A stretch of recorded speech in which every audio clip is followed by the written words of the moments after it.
Can you hear Okay. me? Can you hear me? Yep. All right. I don't. That's weird. It Yeah. rebooted, I guess, but not Yeah. sure what would have been different. Well, I did start the broadcast like before you got on. I don't know if that matters, Hmm. but Maybe. I don't know. because I can always take off the end of this part. So, all right, guess we'll kick it off then. Um, all right, welcome to episode 5 of the Emergency Goalies. Now, this would be the time I'd normally kick it to Michael to do a recap of this week's games, but we had a pretty big development Tuesday morning. Joel Quenneville was fired after 10 years as head coach of the Blackhawks after a really rough 3-game road trip to Canada. So I guess, Michael, we can just start off with you can go over the road trip a little bit and kind of tie it into the stuff with Quenneville getting fired. Yeah. So, like you said, it was a rough road trip for the team. Uh, Culminated in I guess it closed out a 5-game losing streak to end Coach Q's tenure with the Blackhawks. Started off in Vancouver.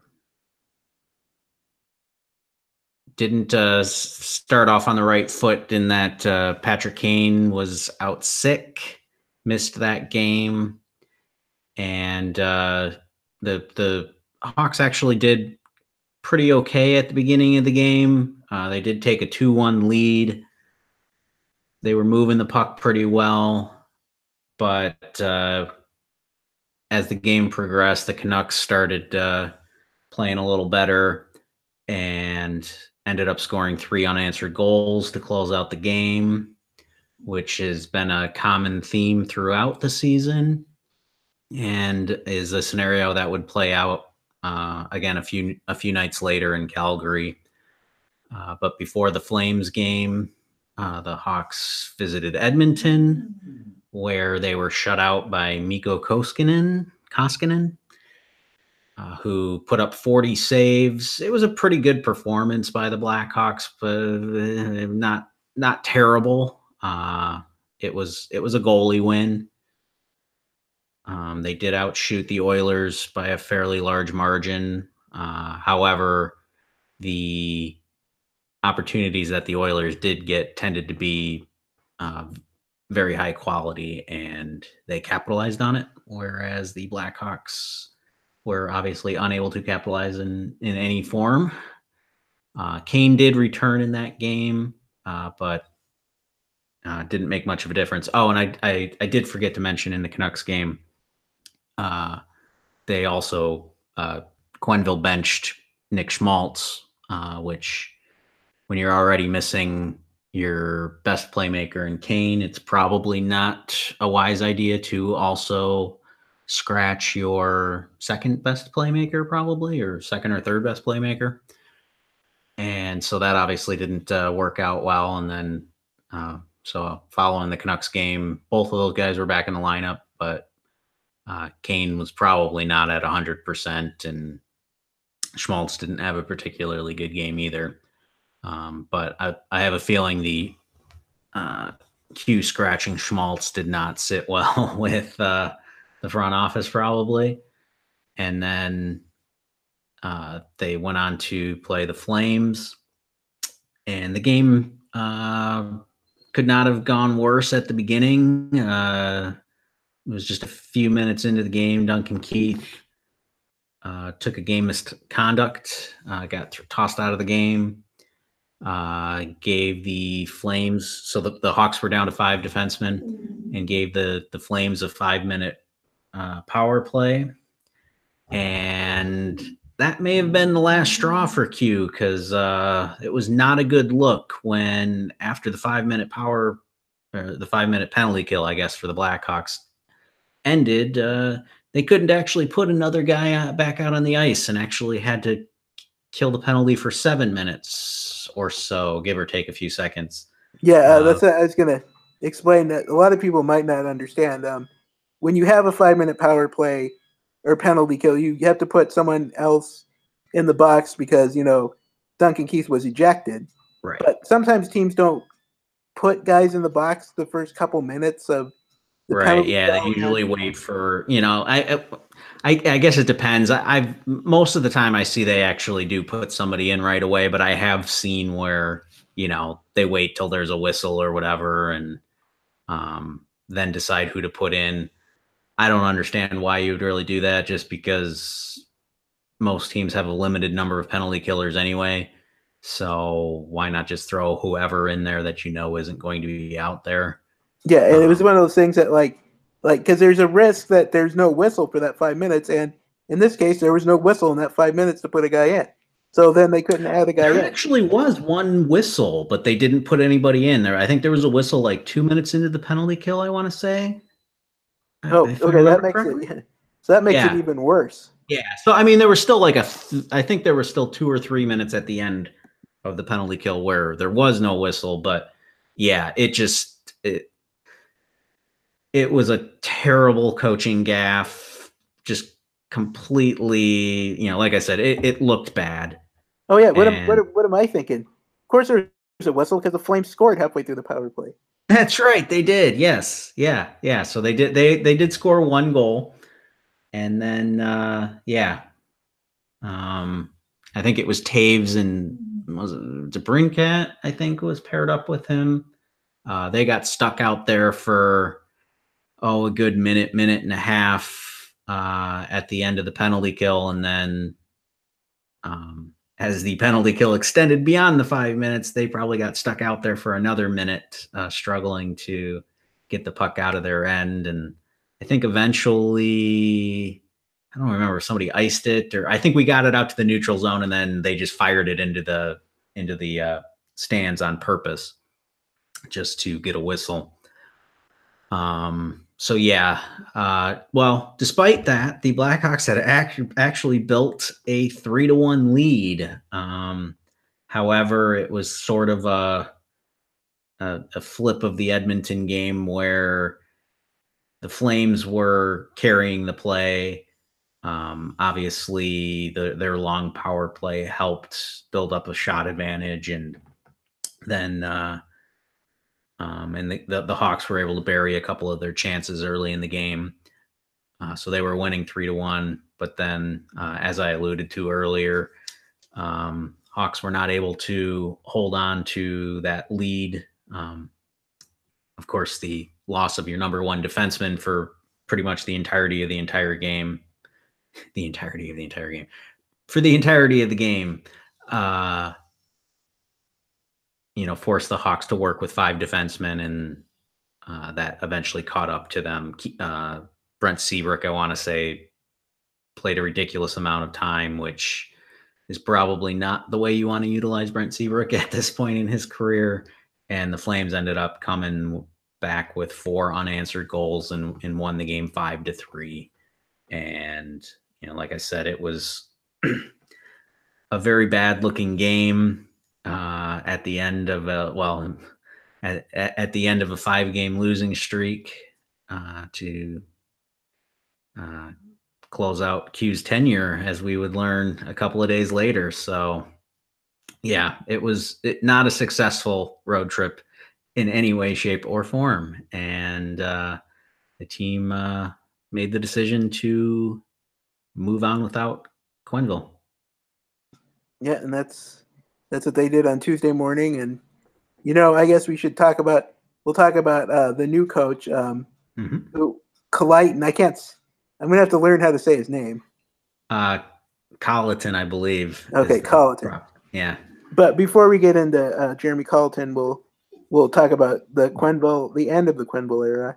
And I mean, I guess, after last year, you kind of felt like maybe they brought him back, but you kind of felt like, if things didn't go great to start this year, would he be the fall guy? And, Mark Lazarus of The Athletic wrote, he wrote a very pro Quenneville article, kind of saying that, he was kind of a victim of what Stan and a lesser extent Scotty Bowman had put together in recent years, and he was more of the fall guy. But what were your thoughts on Yeah, that was Lazarus was definitely the guy pushing that narrative the most, but he was certainly not the only one.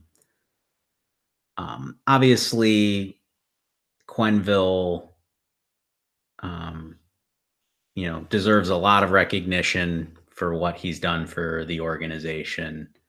He was the right coach at the right time for them. Um, it's unfortunate that he's going out in a similar method to how he came in, where the team fired Denny Savard after I think it was 4 games back in 2009, and replaced him with Q. And so Quenneville, what are we, like 12 games in this year? Still pretty early. I would like to say I think Quenneville probably deserved better than that. I would have preferred they've handled this sort of thing in the off season, whether it had been this past off season or the upcoming one. But at the same time, team wasn't performing. We were seeing a lot of the same flaws that we've seen for quite some time. Part of that is the roster, which, certainly falls on Bowman, but, the continual struggle with the special teams, especially the power play, some of the curious lineup decisions and the timing of such things, some lack of communication a little bit, but, yeah, great coach. I do think the message was probably wearing a little thin, and I don't really have a problem with the move. Quenneville lasted 10 years, which is an eternity for a head coach in any sport. Even a Hall of Fame one like Quenneville, eventual Hall of Fame coach like Quenneville. A decade is a very, very long time for a coach. And as far as the Bowmans and whether or not the Hawks should have cleaned house there, there certainly is as strong of a case to have moved on from the Bowmans as there was to move on from Quenneville. However, there certainly seems like McDonough and Wirtz have always, had a lot of respect for the Bowmans and have been in their corner. I think a lot of people forget that because Quenneville has been around for so long. That was actually Talon's hire, although Stan was certainly involved in that decision. I know they've talked a lot. I think The Athletic had something over the offseason where they had kind of talked about the transition from Savard to Quenneville and how that all came about. And it certainly sounded like it was a group decision between Talon and Bowman and McDonough and a couple other people. But yeah, that said, Quenneville, despite his success, was, sort of inherited by Bowman when he took over. And you generally don't fire a general manager without giving a general manager the chance to hire his own coach. And I think when the Blackhawks hired Colleton to coach the AHL team last year, it did start a countdown. It was pretty obvious right from the get-go that he was the heir apparent. And it was only a matter of time before he replaced Quenneville. But I was going to add too that some people you kind of forget it over the years, especially with like recent where they won 2 cups later, but you forget about the tensions were really bubbling through after they'd won the first cup. Because I was reading that article and I'd forgotten about the whole Barry Smith situation which I'll explain to some of the people. There's a power play.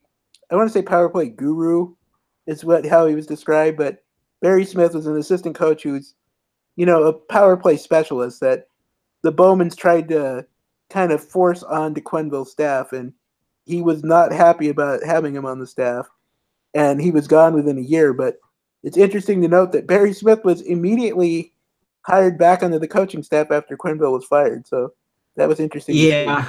Yeah. Smith has was a longtime assistant with Scotty Bowman.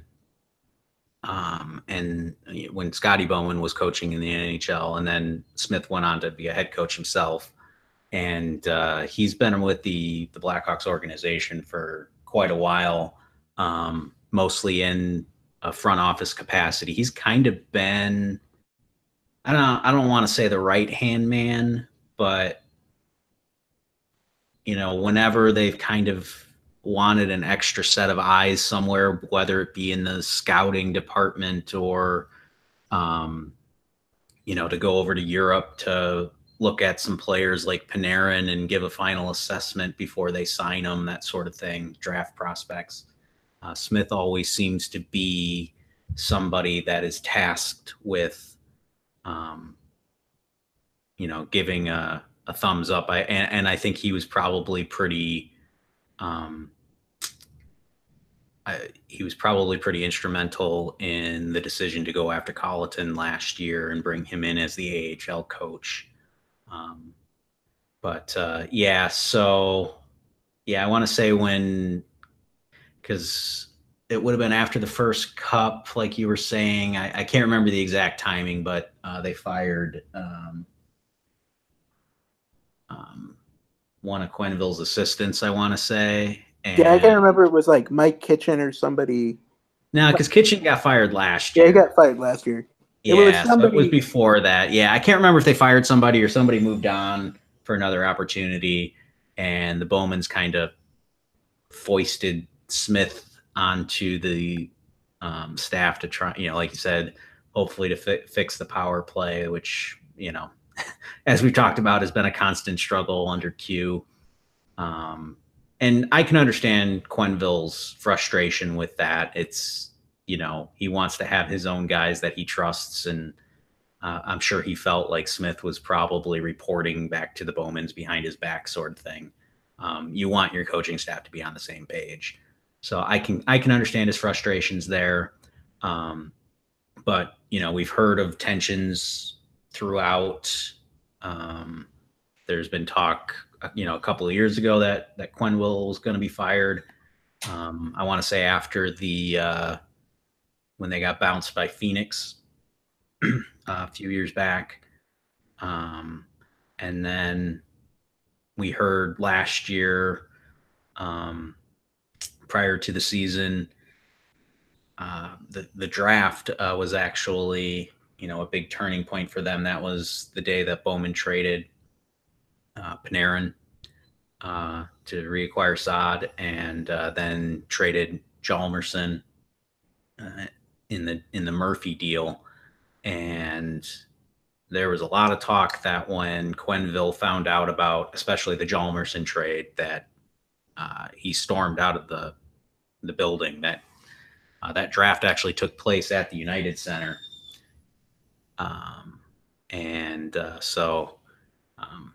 The whole organization was there, and apparently it was that was quite a sticking point. Was that Quenneville did not want to lose Hjalmarsson, but Bowman was trying to turn over the roster, get him a little bit younger, and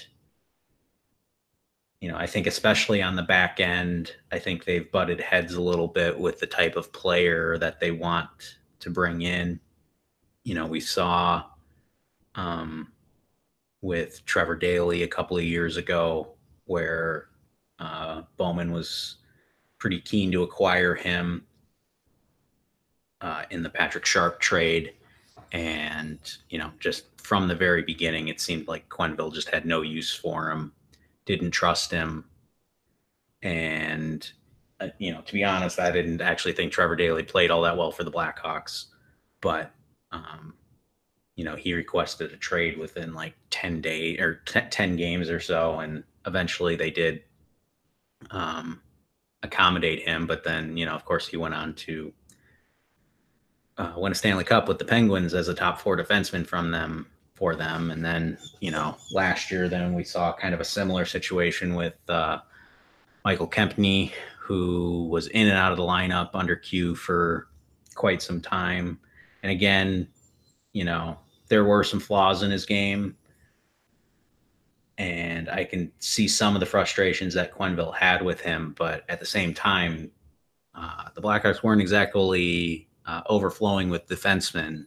And some of the guys that he was playing over Kempny were, in my opinion, ridiculous decisions.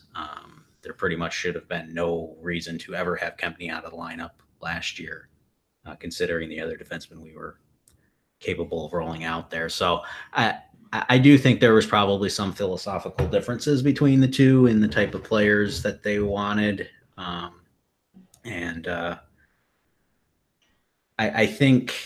really think if Crawford had not gotten injured last year, if the Blackhawks would have missed the playoffs with Crawford healthy, I think they would have moved on from Quenneville in the offseason. But I think they kind of felt that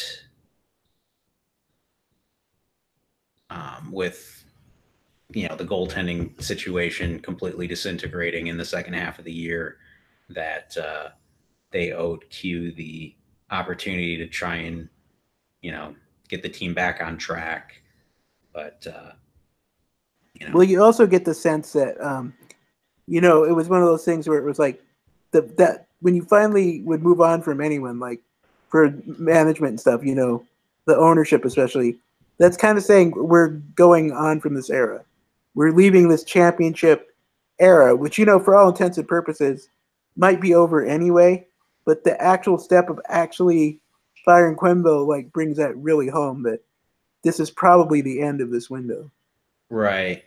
And, in some ways, the, whether or not Bowman should have suffered the same fate, you can bring in a new coach and potentially expect different results. With the situation of the Blackhawks salary constraints and roster construction, with the number of no movement clauses, with a very expensive core, I think it would be a very difficult situation to bring in a new GM and say, hey, we want you to, put your own team out there, but sorry, you can't actually move these 5 guys making 60% of the salary cap. I think that would have been a very difficult situation to put a new GM in, whereas, you don't have quite that same hurdle with a coach. And, hey, maybe, you get the little bit of a new coach bump, new voice. Sometimes it motivates the guys out on the ice. And, maybe it's enough to propel the Blackhawks, back into playoff contention. Or if not, like I said, kind of a new era, maybe a start of the rebuild a little bit, even though it's going to be it's nearly impossible for the Blackhawks to rebuild simply because of the money tied up in those core players. But yeah, I'm cautiously optimistic. Everything you hear about Colliton is what you want to hear. He's incredibly young, the youngest coach in the NHL by a decade, and he's actually younger than 3 or 4 players on the team, and he's the same age as Brent Seabrook, and used to actually played with him in World Juniors and also some youth tournaments when they were 10 or 11. Yeah, and the buzz about him is pretty good. From what you all the people that played for him really like him. The Ice Hawks made it to the semifinals, almost to the championship, and the Yep. AHL, and I can't remember the last time they did that. So Right. Yeah. I mean, his playing career ended when he was 29, mostly due to injury. He had been a second round pick back in the same draft as Seabrook and Crawford of the New York Islanders, and he did make the NHL, but he only played like 60 games or something like that, and then spent most of his career in Europe, but battled a lot of injuries, and it finally caught up to him and at the age of 29. But he was somebody that was well respected as a player, um, and the team owner, I guess, for the team that he was playing over in Sweden, um, and the general managers there really felt that he had a chance as a coach, and he ended up taking over as an interim coach during for like a third division team in Sweden. And for those of people that aren't familiar with European hockey, well, at least the Swedish league, it's kind of handled the same way as like European soccer, where there's relegation and different tiers of leagues, and teams can move up and down. And he took over a third division team that, from what I understand, is historically uh, pretty poor, just because their revenue streams aren't very much, and we're never really able to field a competitive team. And over the course of a couple of seasons, he built them up into a powerhouse at that level, and eventually steered them to um, the best record in that tier, and they moved up. That allowed that team to move up into the next level the following year, and just really built up a good buzz. And like we were saying, just well respected by the players, the owners, management, and the Blackhawks took notice of it. And despite being, I think it was 30, he was 32 when the Blackhawks hired him last year to take over Rockford. And Rockford was middling for most of the season. It was a pretty tough job in that most of the Blackhawks' good young players were being summoned up to Chicago pretty regularly, as they, the team was looking for answers. And then also not just, with their forwards and defensemen, but with, the injury to Crawford, and then eventually the injury to Forsberg. The Blackhawks were taking Jeff Glass and JF Berube and Connor Delia. And so, the Rockford was having to deal with cycling through goalies just as much as the Blackhawks were. But then eventually they did bring in some veteran reinforcements for Rockford, which is generally something the Blackhawks have not really done. But I think they saw some value in not just giving Colleton, a good team that it would get him some more playoff experience, but also for the younger Rockford players. They sent back down Victor Edsel and Dylan Sakura after they had finished the regular season with the Blackhawks. They sent them down to Rockford so that those guys could play in the playoffs. And so, yeah, like you said, that team went on. well, and also if you believe in the theory that you were kind of that he was a coach in waiting, so to speak. Yeah. Then the idea of adding players to help him get some playoff experience would make more sense. Right. And I think that was always the intention. Now, whether or not they intended for him to take over quite so soon, I think is probably up for debate. I think everybody probably expected Q to at least finish this year. But, I kind of wonder if some of the other coaching changes in the NHL maybe got the Blackhawks spooked a little bit, that somebody might try and swoop in and take Colleton at some point. I haven't actually heard any concrete rumors on that somebody had tried to do that, but I wonder if that sort of played into it a little bit, that, hey, things weren't going well in Chicago and it was probably time to move on from Q, but the Kings had just fired a coach. There's a couple other situations where coaches might get fired, and I just wonder if, the Blackhawks were just like, hey, we've had this guy for, only for a year, but they obviously like him. And, so I'm curious to see, how it goes. I didn't really watch much of Rockford last year. I probably only caught a few of their games. But it seems he runs a pretty similar system to Quenneville. Actually, I don't think you're going to see a whole lot of changes from some of the things that he said in the last couple of days. He's really big on the team playing fast, and especially on the defensive end. A lot of the guys have talked. A lot of the Blackhawks players have played for Colleton over the last year. Like somebody like Eric Gustafson was down in Rockford to begin last year, and he talked about how differently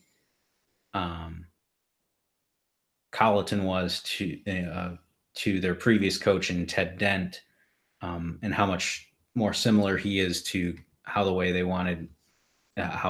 wanted the defenseman to play, as far as closing gaps as soon as possible and breaking up plays, at the blue line or even before, and having those guys step up and, try and keep the other team from even establishing possession in the zone, and then get the puck heading back up the opposite way as quickly as possible, and just playing up tempo all the time.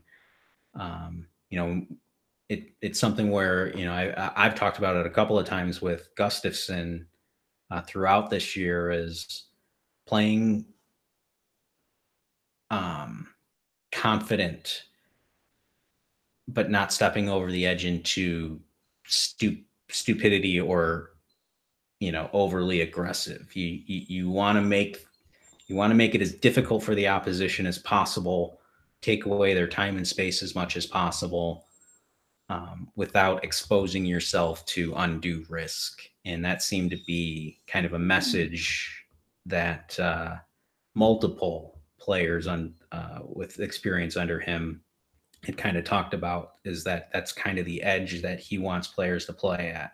Very aggressive, but not stupid. Don't go over that line.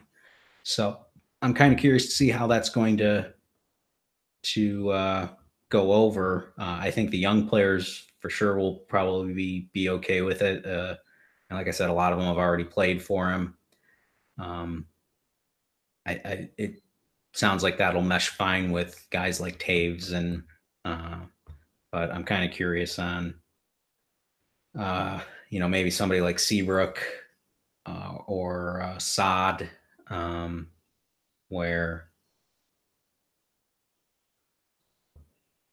maybe not so much Seabrook. Effort's not really has never really been much of an issue with Seabrook. More just foot speed. Whereas Saad, he seems to have been somebody throughout his career where you kind of have to light a fire under him at all times.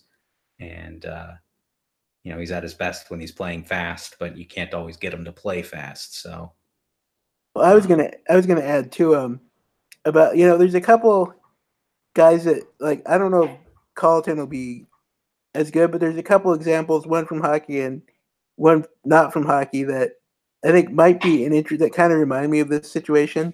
Mm-hmm. And the hockey one is John Cooper for the Lightning, mm-hmm. because there was a lot of buzz about him when he first, like, he was a different kind of coach, and he had the success in like the AHL, and he was a younger coach and stuff like that. And of course, from my standpoint, if people listening to this don't know, I am a Rams fan. I was going to say, you're a Rams fan. I wonder where you're going. Yes, because the Rams hired a very young coach with limited experience that everyone said was a great communicator, and it's worked out pretty well for them. So maybe those are biasing my, but maybe I'm just too optimistic. But that's what I'm thinking.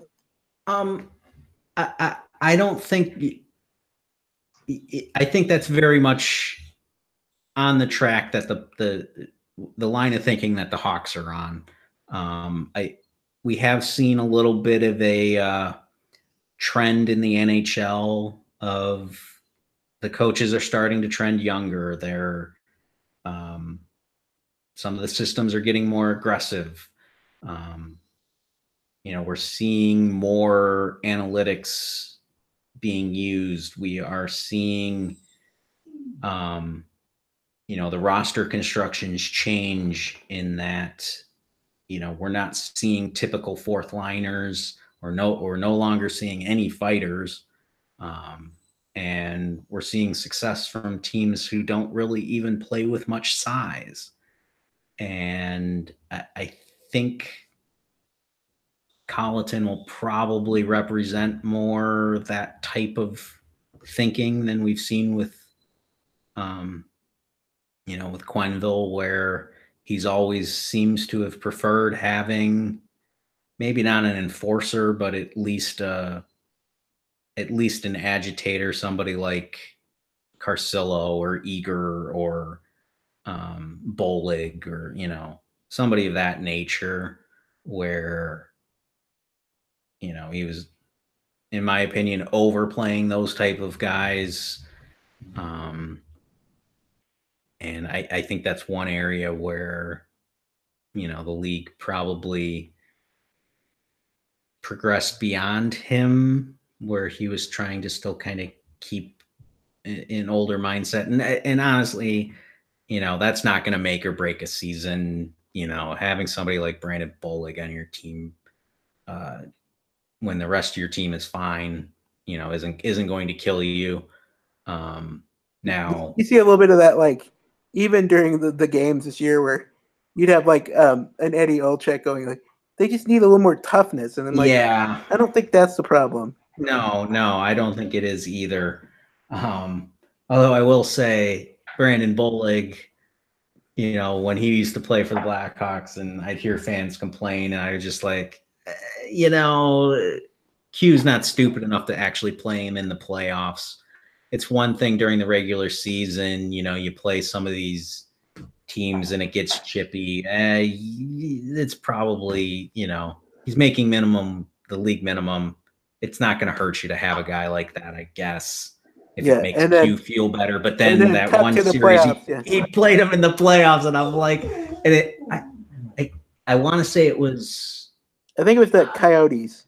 No, it wasn't the Coyotes. It was a series that we ended up winning, I want to say. I'm trying to think. But he put Bolig in for like 2 games, and the Blackhawks went down like 3-1 in the series until finally. It might have been Nashville. Yeah, it might have been Nashville. I don't remember. But then, once he took Bolig out, and there was just some of those things were really stupid and bothered me. I mean, he benched Vermette 1 year and was putting in plugs like Bolig or somebody in place of him. I think he did the same thing to Teravainen, and that would have been in 2015, obviously. And he eventually corrected himself and put those guys back in. And hey, what imagine that the Blackhawks ended up winning. But I mean, my thing with the all the Quenneville support and the Bowman hating that I've seen over the last couple of days is Q made just as many mistakes as Bowman. It's that the focus is different between a coach and a GM. When Quenneville made mistakes, it might have cost the team a goal or cost the team a game. Very, very rarely does it cost you a season when a coach makes mistakes. Whereas when a GM makes even a minor mistake, it can have ramifications for an entire season or occasionally for multiple seasons, and can even close the window on a championship potentially. And so there's less room for error with the GM. And, like I said, Bowman has certainly made mistakes. But yeah, anyway, we'll see how it goes. I think Bowman at least gets the next year and a half. Colleton will finish out this season, and then I imagine they'll give them next season to see how it's going. And if by that point it's the arrow isn't pointing up for the Hawks, then I could see Wirtz pulling the trigger on, maybe completely cleaning house and getting rid of not only Bowman, but maybe McDonough as well. But we'll see. I'm sure McDonough might be protected a little bit just because, ultimately he's more business side of things. And it's hard to argue with the Blackhawks not having a good business side at this point under McDonough. So he might be safe for quite some time, but yeah, I'm very curious to see how the Blackhawks are going to respond tomorrow. I guess we're recording Wednesday here, so Blackhawks will be playing tomorrow. Speaking of that, I guess I can give her a little preview of the upcoming games to finish off. Oh yeah, look at that segue I gave you, man. Yeah, perfect. Like I'm an old pro at this. What are we, 5 episodes in? That's right. All right, so let's get to it. Like Michael was saying, the Blackhawks play a home game tomorrow, Thursday, at 7:30 p.m. Central Time against the Carolina Hurricanes. And the Hurricanes started out very good, but they've kind of, fallen on hard times of late. They've lost at least 4 straight, I think. Then they go Saturday. They take a little brief road trip to Philadelphia, where they play a 12 p.m. Central Time game. Aren't those fun? Against the Philadelphia Flyers. And I guess we're going to see Gritty for the first time, so that's something. And then Monday, they close out the 3 games in this upcoming week on the road against those Hurricanes. Yeah, for the Blackhawks that game is at 6 p.m. Central Time. But they get to face a suddenly struggling Hurricanes team twice in a couple days, but we'll see. Yeah. Obviously, some old friends there with Tara Vinen and Scott Darling. I want to say there might even be another 1 or 2 guys there. But yeah, the Hurricanes are a good young team. They haven't quite gotten over that hump. From what I've seen of them, they're a team that seems to get an awful lot of shots and they control the puck pretty well, but a little bit of the issues that the Blackhawks have where, maybe too much of their play is on the perimeter, and then have occasionally had issues with their goaltending. Darling was a complete disaster for them last year. And then he started the year on IR, but he came back, I want to say last week. And I think he's had like a good game and a bad game or something like that. But yeah, it'll be kind of interesting. And then the Flyers, they're been a little bit disappointing. I think a lot of pundits had them as a pretty solid playoff team, and right now they're kind of floating around 500. Again, I think it's goaltending has been an issue for them. And then, well, I shouldn't even say maybe. It has most definitely been an issue for them. Brian Elliott has not played well for them, but their back end is been underachieving.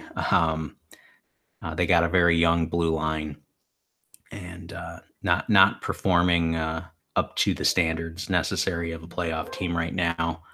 But they're still dangerous. They should be exciting games anyway, high scoring. Yeah. They will be games not unlike I'm not expecting much different than what we've seen in pretty much every Blackhawks game, where you're going to see a lot of end to end, and you're going to see a lot of good chances on both sides.